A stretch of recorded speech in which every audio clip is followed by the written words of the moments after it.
Buddhism versus philosophy. The word philosophy comes from two words philo, which means love, and sophia, which means wisdom. So philosophy is the love of wisdom, or love and wisdom, both meanings describing Buddhism perfectly. Buddhism teaches that we should try to develop our intellectual capacity to the fullest so that we can understand clearly. It also teaches us to develop loving kindness and compassion so that we can be like a true friend to all beings. So Buddhism is a philosophy, but not just a philosophy. It is the supreme philosophy.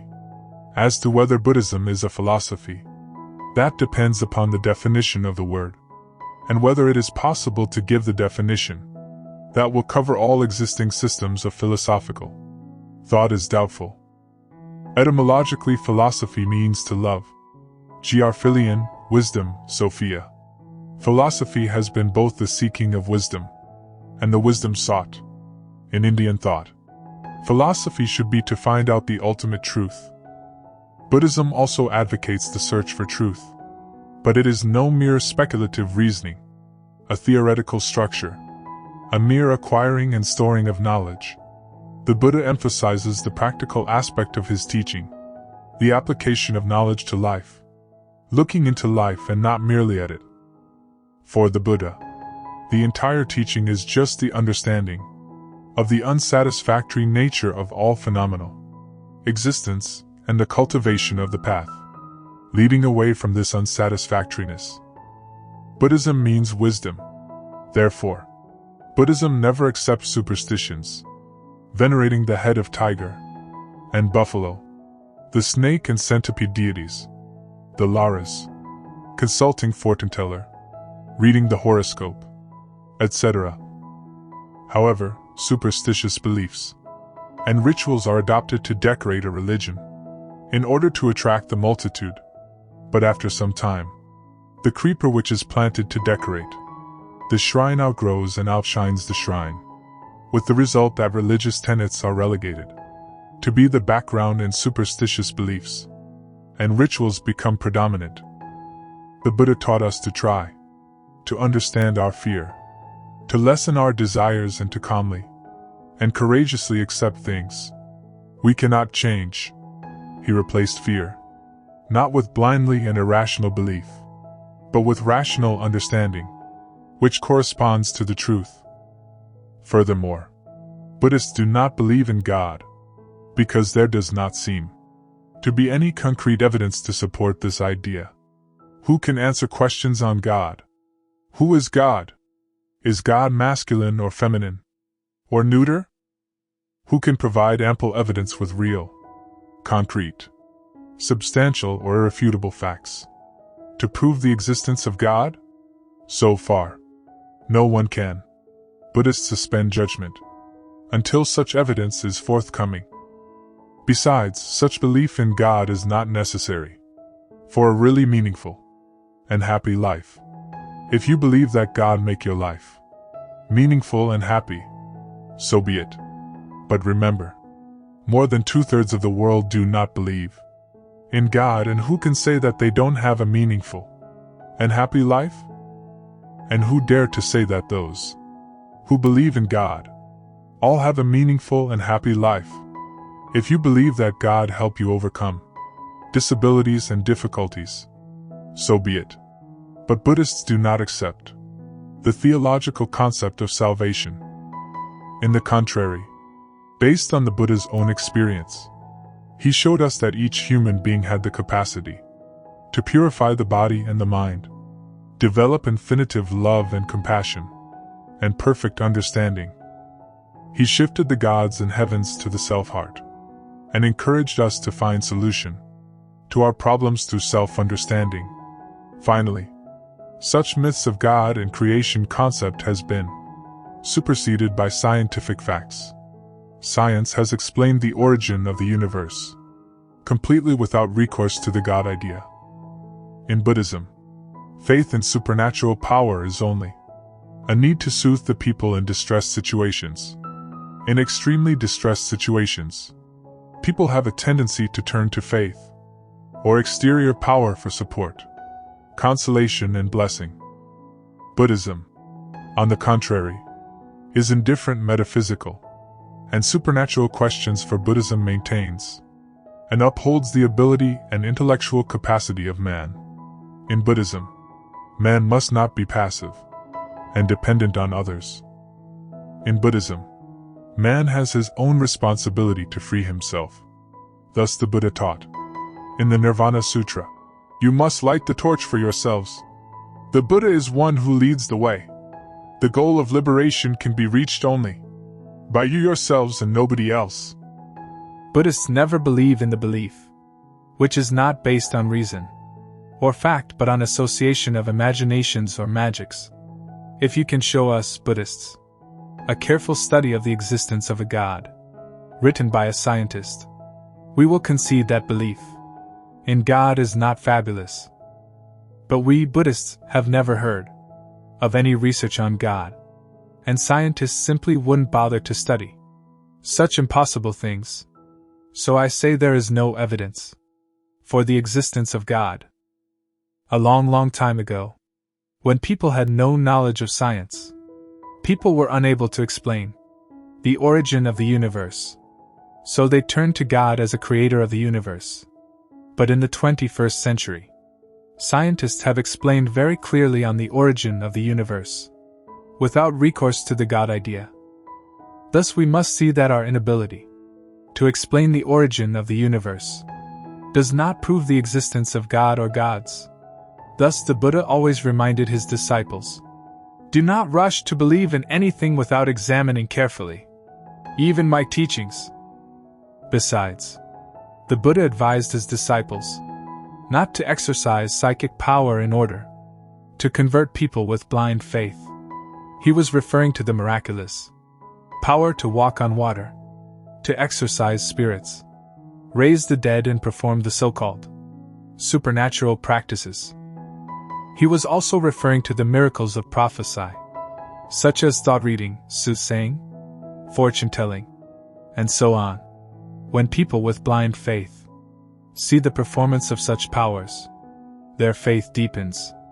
However, this belief is not true belief, because it does not come from their own realization of the truth, but due to the blind faith. With the Buddha, the miracle of realization is a real miracle. When a person knows that he is greedy, angry, ignorant, pride of his own self, and full of wrong views, and he is willing to end these wrong and unwholesome actions, he really realizes a miracle for his own life. When a murderer, a thief, a terrorist, a drunkard, or an adulterer is made to realize that what he had been doing is wrong, and gives up his bad, immoral, and harmful way of life, this change can be regarded as a real miracle. According to Buddhism, there exists a real miracle when we clearly see life is no more than a process, from coming into being to formation, changing and destruction, with full of sufferings and afflictions. Therefore, in no way we can avoid both the process formation and destruction, and sufferings and afflictions. The more we try to avoid our problems, or the more we try not to think about our problems, the more we accumulate problems inside ourselves. When we clearly understand the true nature of sufferings and afflictions, we'll be able to deal with them more effectively. Also, according to Buddhist points of view, all the causes of sufferings and afflictions are ignorance, craving, and hatred. These are the three poisons of the mind. Only by generating insight into the true nature of reality, we may be able to eliminate ignorance, able to achieve a completely purified state of mind, able to see right from wrong, good from bad, as well as other harmful anger and hatred in our daily life. Of course, each one of us wishes to be free from sufferings and afflictions, for these are the first factors for a happy life. However, as long as we still rely on someone else to save us by eliminating the problems for us, we still fear, avoid, and try not to engage to confront our own problems, and therefore problems never voluntarily leave us. According to Buddhist points of view, sufferings and afflictions may be arisen as a result of our past karma. Understand this concept. We will never try to blame our problems on others. There is no reason for us to be too strict on ourselves. As human beings, we are all imperfect. Every one of us has at least once done something wrong. The important thing is whether or not we recognize and admit our wrongdoings that we have done in the past. If we admit that we're mistaken, there will be room for correction. Buddhism is a philosophy that teaches people to live a happy life. It's also a religion that teaches people to end the cycle of birth and death. The main teachings of the Buddha focus on the Four Noble Truths and the Eightfold Noble Path. They are called noble because they ennoble one who understand them, and they are called truths because they correspond with reality. Buddhists neither believe in negative thoughts nor do they believe in pessimistic ideas. In the contrary, Buddhists believe in facts, irrefutable facts, facts that all know, that all have aimed to experience, and that all are striving to reach. Those who believe in God, or gods, usually claim that before an individual is created, he does not exist. Then he comes into being through the will of a god. He lives his life, and then according to what he believes during his life, he either goes to eternal heaven or eternal hell. Some believe that they come into being at conception, due to natural causes, live and then die, or cease to exist. That's it. Buddhism does not accept either of these concepts. According to the first explanation, if there exists a so-called Almighty God, who creates all beings with all his loving kindness and compassion, it is difficult to explain why so many people are born with the most dreadful deformities, or why so many people are born in poverty and hunger. It is nonsense and unjust for those who must fall into eternal hells, because they do not believe and submit themselves to such a so-called Almighty God. The second explanation is more reasonable, but it still leaves several unanswered questions. Yes, conception due to natural causes. But how can a phenomenon so amazingly complex as consciousness develop from the simple meeting of two cells, the egg and the sperm? Buddhism agrees on natural causes. However, it offers more satisfactory explanation of where man came from and where he is going after his death. When we die, the mind, with all the tendencies, preferences, abilities and characteristics that have been developed and conditioned in this life, reestablishes itself in a fertilized egg. Thus the individual grows, is reborn and develops a personality, conditioned by the mental characteristics that have been carried over by the new environment. The personality will change and be modified by conscious effort and conditioning factors like education, parental influence, and society, and once again at death, re-establish itself in a new fertilized egg. This process of dying and being reborn will continue until the conditions that cause it, craving and ignorance, cease. When they do, instead of being reborn, the mind attains a state called nirvana, and this is the ultimate goal of Buddhism. A religion, especially an advanced religion like Buddhism, includes philosophy, morality, and ethics.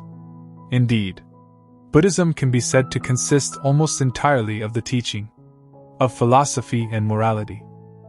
However, when we make a profound study of the teaching, we find there is something beyond this that touches our hearts directly. It is like a light that envelopes us warmly and shines brightly, illuminating our way. It is something that enlivens us and allows us to develop fully, according to our true potential. In other words, Buddhism is the teaching within the minds of all living beings. We can call all the truth the Buddha's teaching. Or it can be called no teaching at all. Because it's the truth. It goes beyond human words. However, sincere Buddhists should always remember that the mind, the Buddha, and living beings are one and undifferentiated. Thus, no matter what religion you belong to, as long as you are a living being, Buddhism counts you as part of it. For all living beings have the Buddha nature. According to most Venerable Payadasi, in the Buddha's Ancient Path, some prefer to call the teaching of the Buddha a religion, others call it a philosophy, still others think of it as both religion and philosophy. It may, however, be more correct to call it a way of life. But that does not mean that Buddhism is nothing more than an ethical code. Far from it. It is a way of moral, spiritual, and intellectual training leading to a complete freedom of mind. The Buddha himself called his teaching Dhamma Vinaya, the doctrine and the discipline. But Buddhism, in the strictest sense of the word, cannot be called a religion.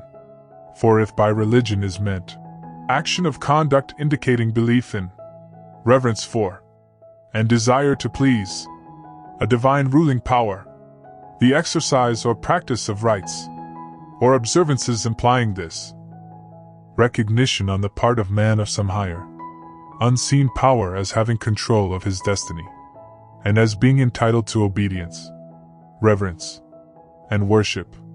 Buddhism certainly is not such a religion. In Buddhist thought, there is no awareness or conviction of the existence of a creator, of any form who rewards and punishes the good and ill deeds of the creatures of his creation. A Buddhist takes refuge in the Buddha, but not in the hope that he will be saved by the Master. There is no such guarantee. The Buddha is only a teacher who points out the way and guides the followers to their individual deliverance. Though we call the teaching of the Buddha Buddhism, thus including it among the isms and ologies, it does not really matter what we label it. Call it religion, philosophy, Buddhism, or by any other name you like. These labels are of little significance to one who goes in search of truth and deliverance. To the Buddha, man is a supreme being. Thus, he taught, be your own torch and your own refuge. Do not seek refuge in any other person. This was the Buddha's truthful word. He also said, all realizations come from effort, an intelligence that derived from one's own experience. Man is the master of his destiny, since he can make his life better, or worse, if he tries his best to cultivate. He can become a Buddha,